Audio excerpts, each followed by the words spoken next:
I hope आप सभी बहुत अच्छे होंगे। आप सबकी तैयारी भी काफ़ी शानदार तरीके से चल रही है। आज हम लोग करने वाले हैं practice set number 10, GK GS का प्रैक्टिस सेट नंबर 10। इससे पहले 9 सेट ऑलरेडी हम लोग देख चुके हैं। जिन लोगों ने नहीं देखा एक बार चैनल पे जाकर विजिट जरूर कर लें। आपको बता दें ये सेट सभी एग्जाम्स के लिए मोस्ट इंपॉर्टेंट है, ठीक है। इन जीके जीएस को देखिए, एग्जाम्स में बार बार यहाँ से पूछे जाते हैं। चलिए बिना बात की देर किए हम लोग करते हैं प्रैक्टिस सेट नंबर 10 को। पहला क्वेश्चन बोल रहा है कि लीवर किससे भरपूर होता है। लीवर किससे भरपूर होता है तो आपको ही पता किससे होता है, लीवर प्रोटीन से भरपूर होता है, तो ऑप्शन डी हो गया। बाकी ऑप्शन में यहाँ आएंगे वसा घुलनशील विटामिन। तो वसा में घुलनशील विटामिन कौन कौन सा होता है ये आपको पता होना चाहिए, बार बार एग्जाम्स में पूछे जाते हैं। ई ए डी ई और के, ये 4 विटामिन हैं जो वसा में फैट में घुलेबल होता है, सॉल्यूबल होता है, ठीक है, घुलनशील होता है। वसा में घुलनशील कौन कौन होता है, vitamin A, vitamin D, vitamin E और विटामिन के। चलिए नेक्स्ट क्वेश्चन देखते हैं। अमरबेल क्या है? अमरबेल क्या है? अमरबेल एक परजीवी पौधा है, ठीक है, जो दूसरे पौधा पर पे आश्रित रह करके अपना जीवन यापन करता है। तो अमरबेल क्या होगा, एक परजीवी पौधा हो गया, ऑप्शन डी। नेक्स्ट क्वेश्चन है नाइट्रोजन किसका अनिवार्य घटक होता है। तो नाइट्रोजन किसका अनिवार्य घटक होता है, तो प्रोटीन का अनिवार्य घटक होता है, ठीक है, नाइट्रोजन, ऑप्शन बी। प्रकाश के विद्युत चुंबकीय स्वरूप की खोज किसने की थी। तो प्रकाश के विद्युत चुंबकीय स्वरूप की खोज किसने किया था, तो मैक्सवेल ने किया था, ठीक है, ऑप्शन सी। मैक्सवेल का पूरा नाम क्या था, जेम्स क्लार्क मैक्सवेल, याद रखिएगा, ठीक है। कब किया था ये, 1865 ईस्वी में, 1865 ईस्वी में। चलिए नेक्स्ट क्वेश्चन है वातावरण की वह परत जो रेडियो तरंगों को परावर्तित करती है वो कौन सी है। तो कौन से मंडल में, तो आयन मंडल में। आयन मंडल क्या करती है, रेडियो तरंगों को परावर्तित करती है, जिसके वजह से हम रेडियो में सभी बातें सुन पाते हैं, ठीक है, टेलीविज़न रेडियो में उसका काम होता है। तो आयन मंडल में ही जितने भी होते हैं ना सैटेलाइट सब, ये सब जो आप सुनते हो, तो ये आयन मंडल में होते हैं। ये 80 किलोमीटर की ऊंचाई पर होती है आयन मंडल। क्वेश्चन पूछ लेता है कभी कभी, आयन मंडल की ऊंचाई क्या, 80 किलोमीटर, ठीक है।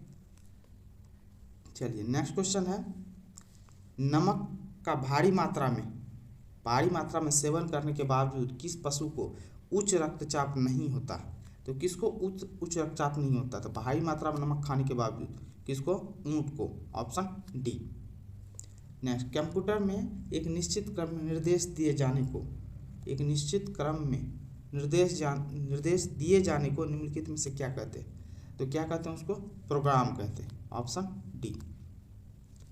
नेक्स्ट क्वेश्चन है एक कंप्यूटर प्रोग्राम जो संपूर्ण प्रोग्राम को मशीनी भाषा में बदलता है, निम्नलिखित में से क्या कहलाता है। तो उसको मशीनी भाषा में बदलता है तो उसको बोलते हैं कंपाइलर, ऑप्शन ए। नेक्स्ट है शॉर्टकट की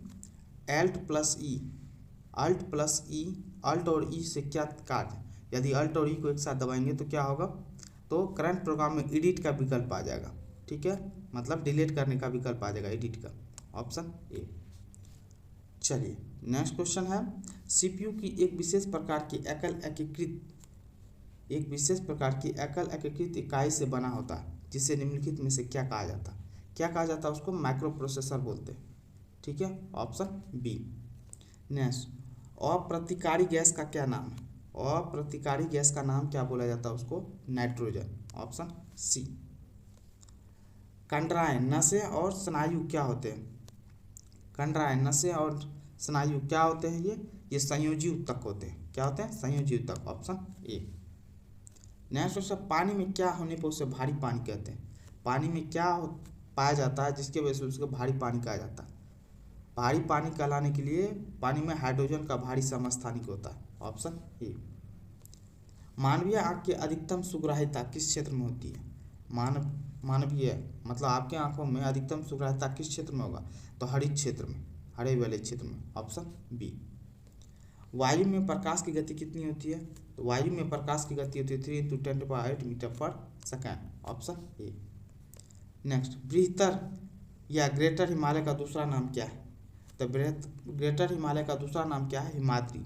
क्या नाम है, हिमाद्री। बाकी शिवालिक, जहाँ से मैदानी भाग शुरू होती है, सबसे निचला भाग होता है शिवालिक, ठीक है, शिवालिक शिवालिक वाले क्षेत्र से मैदानी क्षेत्र शुरू हो जाती है, तो ये चीज़ जरूर याद रखिएगा। चलिए नेक्स्ट क्वेश्चन, ज्वालामुखी के कप आकार के मुख को क्या कहते हैं? ज्वालामुखी के कप के आकार के मुख को क्या बोला जाता है? तो क्रेटर बोला जाता है, ऑप्शन सी। दक्षिण अमेरिका के शीतोष्ण घास के मैदानों को क्या बोलते हैं? दक्षिणी अमेरिका के शीतोष्ण घास के मैदानों को बोला जाता है, ये दक्षिण अमेरिका का पूछ रहा, तो पंपास बोलते हैं, ठीक है। पंपास ये अर्जेंटीना में भी पाया जाता है, जो दक्षिण अफ्रीकान कंट्री, तो दक्षिण अमेरिका के शीतोष्ण घास के मैदान को बोलते हैं पंपास, याद रखिएगा। प्रेरीज कहाँ का घास का मैदान है? तो ये प्रेरीज याद रखिएगा, नॉर्थ अमेरिका का। कहाँ का? तो नॉर्थ अमेरिका का। सवाना घास का मैदान कहाँ का है? ये सवाना घास का मैदान ये साउथ अमेरिका का है, ठीक है। वेल्ड कहाँ का है? वेल्ड कहाँ है? साउथ अफ्रीका, सॉरी अफ्रीका का। कहाँ का? अफ्रीका का वेल्ड। चलिए आगे देखते हैं, निम्नलिखित में से किस बायोम को विश्व की ब्रेड बास्केट कहा जाता है? अच्छा, ब्रेड बास्केट के नाम से किस क्षेत्र को बोला जाता है इसमें से? तो भूमध्यसागरीय क्षेत्र को ब्रेड बास्केट के नाम से जाना जाता है, ऑप्शन सी। नेक्स्ट क्वेश्चन है, भारत चीन सीमा वार्ता के लिए चीन ने किसे बीजिंग का नया विशेष प्रतिनिधि नियुक्त किया था? तो किसको किया था? वांग यी को, ऑप्शन बी। ज्वालामुखी सक्रियता द्वारा किस प्रकार की झील बनती है? ज्वालामुखी सक्रियता द्वारा किस प्रकार का झील बनता है? तो ज्वालामुखी से बनता है ज्वालामुखी झील, ठीक है, ऑप्शन सी। नेक्स्ट क्वेश्चन है, पर्यावरण में शामिल है, तो पर्यावरण में किस क्या क्या शामिल होता है? तो अजैव और जैव कारक दोनों शामिल होते हैं पर्यावरण, तो ऑप्शन डी हो गया। नेक्स्ट क्वेश्चन है, उत्तरी अमेरिका के शीतोष्ण घास स्थल किस नाम से जाने जाते हैं? तो उत्तरी अमेरिका का बोल रहा है, तो उत्तरी अमेरिका के शीतोष्ण घास के मैदान को क्या बोलते हैं? तो क्या बोलते हैं उत्तरी अमेरिका के शीतोष्ण घास के मैदान को? बोलते हैं क्या? प्रेरीज। क्या बोलते हैं? प्रेरी, ठीक है। और ये डाउन्स, ये कहाँ का है? डाउन्स ऑलरेडी बता चुके हैं आपको, ये ऑस्ट्रेलिया का है, ठीक है। कहाँ का? ऑस्ट्रेलिया, ठीक है। स्टेप कहाँ? यूरोप और एशिया, याद रखिएगा। कहाँ का? यूरोप और एशिया दोनों में पाया जाता है स्टेपी, ठीक है। पंपास कहाँ का घास का मैदान है? तो पंपास ये साउथ अमेरिका का है, ठीक है। चलिए नेक्स्ट क्वेश्चन देखते हैं, पनामा नहर सुएज नहर से भिन्न है क्योंकि? पनामा नहर सुएज नहर से भिन्न है, क्यों भिन्न है? तो इनके बारे में आपको पता हो तो पनामा नहर है, ये नॉर्थ अमेरिका और साउथ अमेरिका को जोड़ने का काम करता है। कौन? पनामा नहर, ठीक है। और सुएज नहर जो है ना, सुएज नहर के बारे में पता होगा। सुएज नहर क्या है? सुएज नहर, तो सुएज नहर क्या करती है? भूमध्य सागर को लाल सागर से जोड़ने का काम करती है, मिस्र देश में, ठीक है। पनामा नहर पनामा देश में ही है, ठीक है। तो ये चीज़ याद रखिएगा, ये नॉर्थ अमेरिका को साउथ अमेरिका को जोड़ने का काम करती है, और साथ साथ में ये अटलांटिक ओशियन को प्रशांत महासागर से जोड़ने का काम करती है। कौन? पनामा नहर। और सुएज नहर भूमध्य सागर को लाल सागर से जोड़ने का काम करती है। इसमें से भिन्न क्या है दोनों में? इसमें लॉक प्रणाली है, जलपास को बांध करके रखने वाली प्रणाली है, ऑप्शन ए। चलिए, वह क्षेत्र जो किसी स्थूल संरचनात्मक रूपांतरण के प्रति प्रतिरोधी होता है कहलाता है, तो क्या कहलाता है? वो ढाल कहलाता है, शिल्ड जिसको बोलते हैं, ऑप्शन डी। नेक्स्ट क्वेश्चन है, लानो घास के स्थल है, लानो घास के स्थल कहाँ पाए जाते हैं? तो लानो घास के स्थल पाए जाते हैं चिली में, ये साउथ अमेरिका में है चिली देश, ठीक है। साउथ अमेरिका का कंट्री है चिली, ठीक है। तो ये याद रखिएगा। और दूसरा बात, अर्जेंटीना में कौन सा अभी जस्ट बताए होंगे पंपास घास के मैदान, अर्जेंटीना में, ये भी साउथ अमेरिका का देश है। चलिए आगे, आंतरिक अफवाह द्वारा चिन्हित क्षेत्र है, आंतरिक अफवाह द्वारा चिन्हित क्षेत्र कौन सा है? मरुस्थल, ऑप्शन सी। नेक्स्ट क्वेश्चन है, जीवन को किसी भी रूप में धारित करने वाला स्थल क्या कहलाता है? तो धारित करने, जीवन को किसी भी रूप में धारित करने वाला जीवमंडल कहलाता है, ऑप्शन बी। टैगा का अर्थ क्या होता है? तो टैगा का अर्थ क्या होता है? तो टैगा का अर्थ है शंकुधारी वृक्ष जो पाए जाते हैं उसको टैगा वन बोलते हैं, ऑप्शन बी, ठीक है। खारा पानी संकेत करता है, तो खारा पानी क्या संकेत करता है? तो खारा पानी नमकीन पानी होने का संकेत करता है, ऑप्शन ए। जलोढ़ मृदा सामान्यतः कैसी होती है? तो जलोढ़ मृदा जो है ना सामान्यतः होती कैसी है? ये नाइट्रोजन तो प्रचुर मात्रा में नहीं होता है, ह्यूमस कम होता है, एकदम सही बात। अत्यधिक उर्वरक होता है, एकदम सही बात है। जोतना खेती करना आसान होता है, एकदम सही है। तो 2, 3 और 4 ये सही है, तो कौन सा हो गया? तो ऑप्शन बी हो गया, 2, 3 और 4। चलिए, दक्षिण अफ्रीका में शीतोष्ण घास स्थलों को कहा जाता है। तो दक्षिण अफ्रीका के शीतोष्ण घास स्थल को क्या बोलते हैं? साउथ अफ्रीका का ऑलरेडी अभी बता चुके हैं, वेल्स बोलते हैं। ठीक है, ऑप्शन सी। पंपास कहाँ का? ऑलरेडी बता चुके हैं आपको, साउथ अमेरिका का है ये। ठीक है, डाउन्स कहाँ का है? ये ऑस्ट्रेलिया का है। ठीक है, अब प्रेरीज कहाँ का है? ये नॉर्थ अमेरिका का है। ठीक है, चलिए, तेल किसकी सहायक नदी है? तो तेल किसकी सहायक नदी है? तो तेल किसकी सहायक नदी है? तो आपको पता किसकी महानदी की सहायक नदी है? कौन? तेल। Option B. नेक्स्ट क्वेश्चन है, किस पहाड़ी प्रदेश में सर्वाधिक वर्षा होती है? किस पहाड़ी प्रदेश में सर्वाधिक वर्षा होती है? तो पहाड़ी प्रदेश में सर्वाधिक वर्षा होती है कहाँ पे? खांसी में। ये कहाँ पे है? मेघालय में, याद रखिएगा। गारो, खांसी और जयंतिया, ये तीनों के तीनों मेघालय का है। ठीक है, तो ये चीज़ जरूर याद रखिए। मिजोरम स्टेट का है। ठीक है, पहाड़ी है, तो बाकी याद रखिएगा ऑप्शन बी। नेक्स्ट क्वेश्चन, निम्न रेगिस्तानों में सही जोड़ा बनाना है। अब कालाहारी कहाँ का मरुस्थल है? तो कालाहारी कहाँ का मरुस्थल है? तो ये अफ्रीका का है। ठीक है, आटाकामा कहाँ का है? तो दक्षिण अमेरिका का है। थार कहाँ का है? थार एशिया का है। ठीक है, ग्रेट विक्टोरिया ऑस्ट्रेलिया का है। ठीक है, तो ऑप्शन कौन सा हो गया? आप देख लीजिए, 3, 1, 4, 2। तो 3, 1, 4, 2 कहाँ पे है? तो ऑप्शन डी हो गया। नेक्स्ट क्वेश्चन बोल रहा है कि मरणोपरांत भारत रत्न से उपाधि प्राप्त करने वाला पहला व्यक्ति कौन था? मरणोपरांत भारत रत्न से सम्मानित पहले व्यक्ति कौन थे? लाल बहादुर शास्त्री। ठीक है, ऑप्शन सी। नेक्स्ट क्वेश्चन है, नगुल ट्रम्प किस देश की मुद्रा है? नगुल ट्रम्प किस देश की मुद्रा है? तो ये भूटान की मुद्रा है। Option D. चलिए, नीचे देखिए, सूची मिलान करना है। लंदन में कौन सा ये जगह स्क्वायर मतलब फेमस जगह है लंदन का या किसी भी देश का? तो लंदन का फेमस जगह कौन है? तो लंदन का ट्रफलगर स्क्वायर। ठीक है, ड्राफलगर स्क्वायर। ठीक है, वेटिकन सिटी का कौन है? Saint Peter's Square. Option A. Moscow का कौन फेमस है? Red square. ठीक है, न्यूयॉर्क का कौन है? Times square. तो ऑप्शन कौन सा हो गया? 3, 1, 4, 2। तो देख लीजिए, 3, 1, 4, 2 कौन सा हो गया? ऑप्शन बी हो गया। नेक्स्ट क्वेश्चन देखते हैं, सूची को मिलान करना। अंकित स्तंभ मिलान नहीं करना है, इसमें बोल रहा है कौन सा सूची गलत है, गलत दर्शाया गया। तो इसमें गलत दर्शाया कौन सा गया, देख लेते हैं। केंद्रीय भवन निर्माण रुड़की एकदम सही है, सही मिलान है। केंद्रीय शुष्क क्षेत्र अनुसंधान संस्थान जोधपुर में एकदम सही है। केंद्रीय अनुसंधान संस्थान कानपुर, ये कानपुर में नहीं है केंद्रीय, ये कहाँ पे है? तो लखनऊ में है।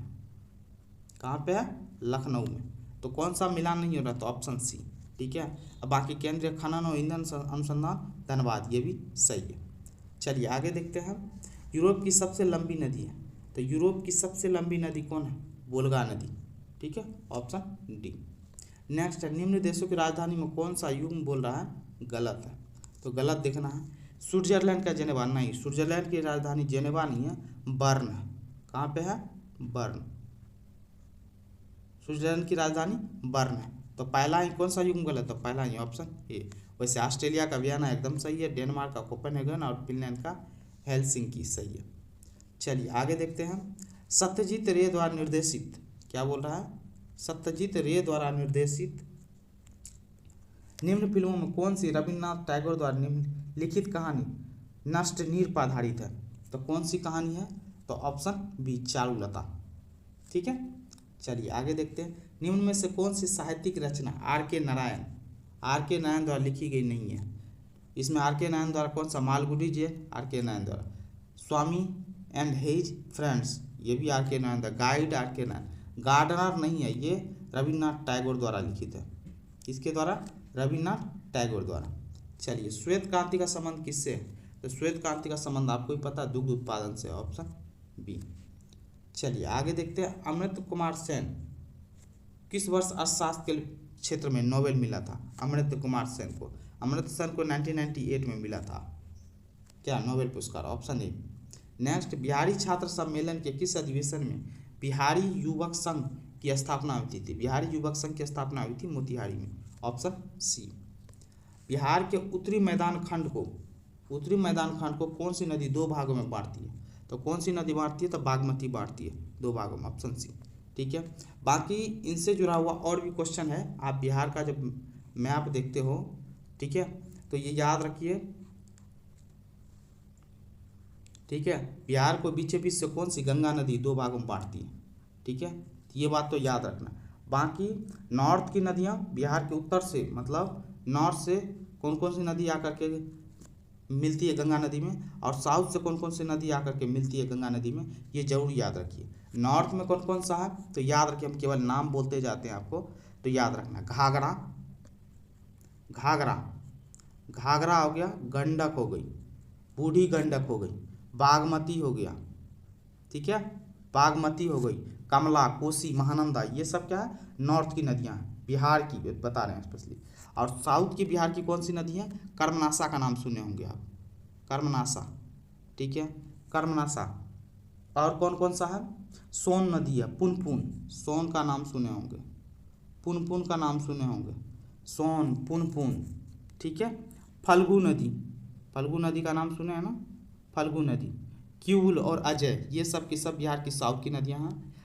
नॉर्थ की नदियां ऑलरेडी बता चुके हैं, घाघरा, गंडक, बूढ़ी गंडक, ठीक है, बागमती, कमला, कोसी, महानंदा। तो इन सब नदियों के नाम जरूर याद रखिए, आपके एग्जाम पॉइंट ऑफ व्यू से बहुत ज़्यादा इंपॉर्टेंट। तो चलिए, ये था आज का पूरा सॉल्यूशन। आई होप आपको पसंद आया होगा। पसंद आया तो प्लीज़ करके चैनल को लाइक करें, कमेंट करें, शेयर करें, चैनल को सब्सक्राइब जरूर करें। Thank you so much.